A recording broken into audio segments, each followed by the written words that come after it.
Cette vidéo a pour objectif de mettre en application la fiche pratique du C2RMF autodiagnostic en cas de suspicion de contamination par les moisissures. Ce test permet de déterminer l'activité fongique des moisissures prélevées. Donc il va vous permettre de quantifier un niveau de contamination, de faible à important. En revanche, ce test ne vous permettra pas d'identifier la souche et les espèces des moisissures prélevées. Dans ce cas, il faudra faire appel à un laboratoire pour déterminer la souche et l'espèce des moisissures prélevées. Avant de commencer le prélèvement, quelques précautions s'imposent. Les moisissures sont pathogènes, elles peuvent avoir des conséquences sur la santé et puis surtout on peut augmenter la contamination par manipulation étant donné qu'on remettra en suspension les spores dans l'air au moment de la manipulation. Il convient donc de commencer par protéger l'espace de travail sur lequel on procédera au prélèvement et de s'équiper d'un EPI, à minima d'un masque et de gants. Avant de positionner le masque, il convient de s'attacher les cheveux.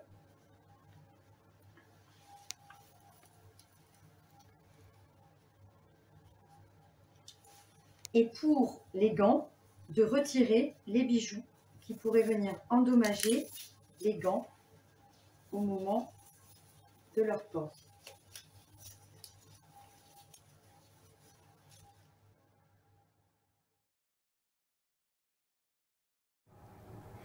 Avant de commencer le prélèvement, il s'agit en premier lieu de déterminer la zone où l'on va prélever. Et pour ce faire, il faut observer les documents car parfois, on peut confondre des traces de moisissure avec des traces de foxing. Donc il convient en premier lieu d'observer le document ou l'objet sur lequel on fera le prélèvement. Pour les documents papier, ici, on peut constater des traces marron, des petites taches qui sont réparties sur l'ensemble du document et qu'on appelle foxing, en anglais taches de rousseur, et qui ne sont pas des dégradations directement liées aux moisissures, en tout cas qui n'ont pas un statut évolutif. Donc on ne prélèvera pas sur ce type de traces que vous voyez ici et qui sont donc du foxing. Ces traces sont à différencier des traces de moisissures qui peuvent prendre des formes différentes. On peut constater des petites taches noires, mais aussi des traces colorées, ici rose, mais parfois on peut être face à des taches d'autres couleurs, comme bleu par exemple, ici aussi. Ces traces colorées sont les résidus enzymatiques des moisissures qui, comme vous le constatez, fragilisent le document, pouvant même parfois aller jusqu'à sa destruction. Il convient donc de manipuler les œuvres contaminées avec le plus grande précaution possible, étant donné qu'elles sont fragilisées par l'attaque des moisissures. Et on peut aussi avoir des traces duveteuses, blanc duveteuses. Dans ce cas-là, on est face à une suspicion de moisissure. On va donc se concentrer sur des prélèvements dans des zones qui sont compatibles avec la présence des moisissures, à savoir des petites traces noires, des zones colorées ou des zones duveteuses blanches.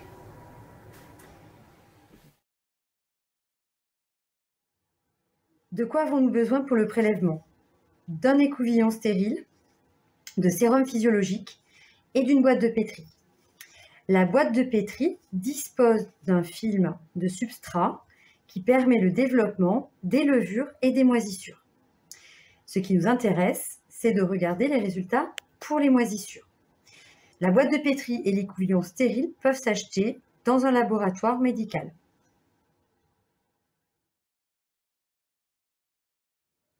Pour procéder au prélèvement, il faut définir une surface de prélèvement.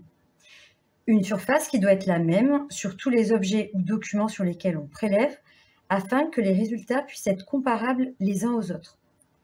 On va donc déterminer une surface de prélèvement d'environ 1 cm². Et c'est cette même surface qui sera prélevée sur chacun des documents ou des objets pour lesquels on suspecte une contamination. On va donc procéder au prélèvement en procédant de manière précautionneuse et évitant que l'écouvillon stérile ne touche autre chose que la surface à prélever. On va donc choisir sur le document une surface qui n'est pas trop fragile, qui présente des traces suspectes de moisissure, et on va donc imaginer cette fenêtre d'1 cm² en procédant au prélèvement, en frottant délicatement l'écouvillon sur le document.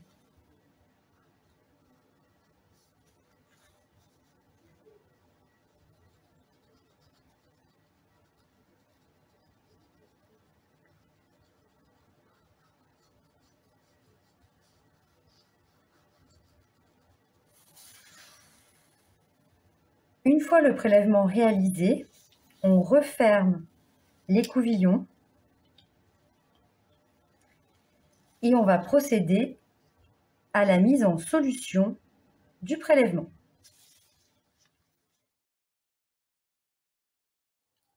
Pour procéder à la mise en solution, on utilise du sérum physiologique.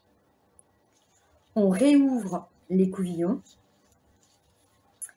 et on verse environ 1 cm de sérum physiologique à l'intérieur de l'écouvillon. Le but étant que l'écouvillon soit immergé entièrement dans le sérum physiologique.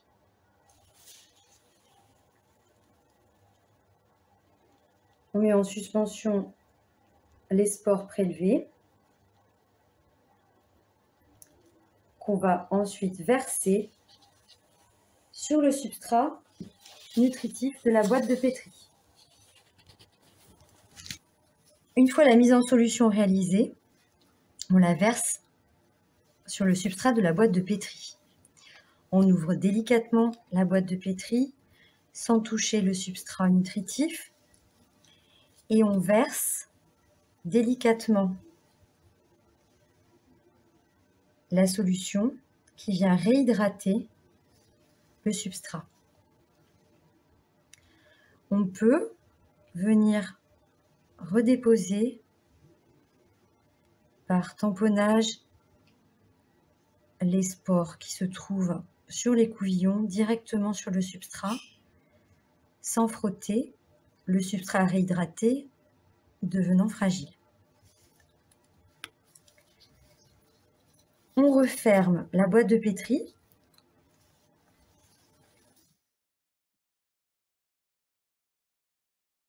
Une fois la mise en culture réalisée, on note la date,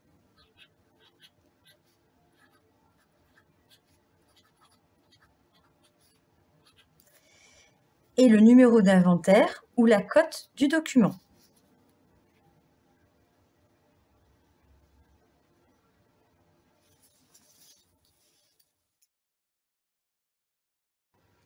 La boîte de pétri est ensuite placée dans une armoire à une température supérieure à 20 degrés pour permettre le développement des moisissures si ces moisissures sont actives.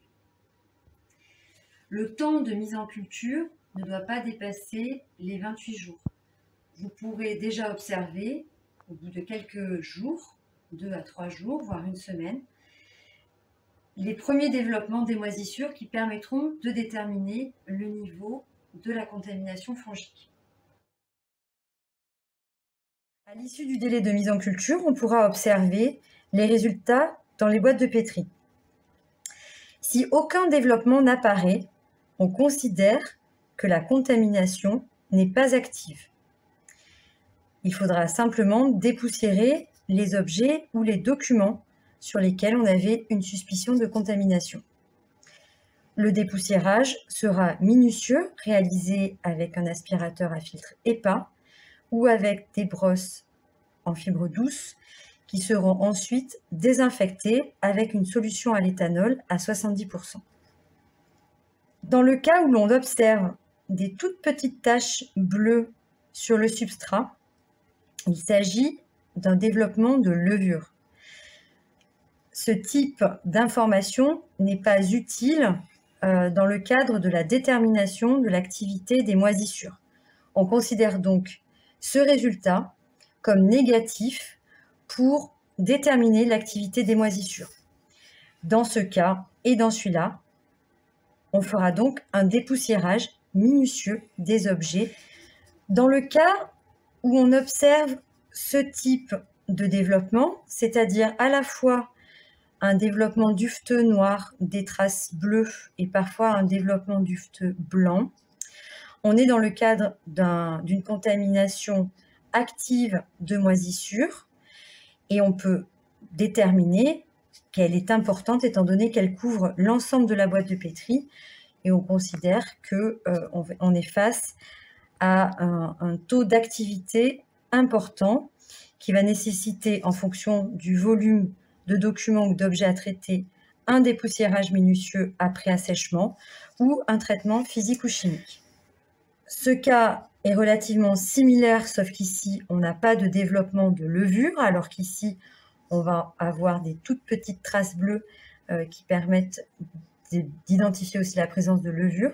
Et dans ce cas-là, on a ce qu'on appelle un tapis, c'est que l'ensemble des colonies, des unités formant colonies, donc ce qui permet de quantifier les moisissures dans la boîte de pétri, recouvre l'ensemble du substrat. Et donc, on peut considérer qu'on a une contamination importante du document ou de l'objet sur lequel on a effectué le prélèvement. Donc, dans ce cas, aussi de la même manière, selon le volume et le nombre d'objets ou de documents contaminés, on fera sur une petite quantité un dépoussiérage après assèchement ou pour de grosses quantités ou de très fortes contaminations, un traitement physique ou chimique.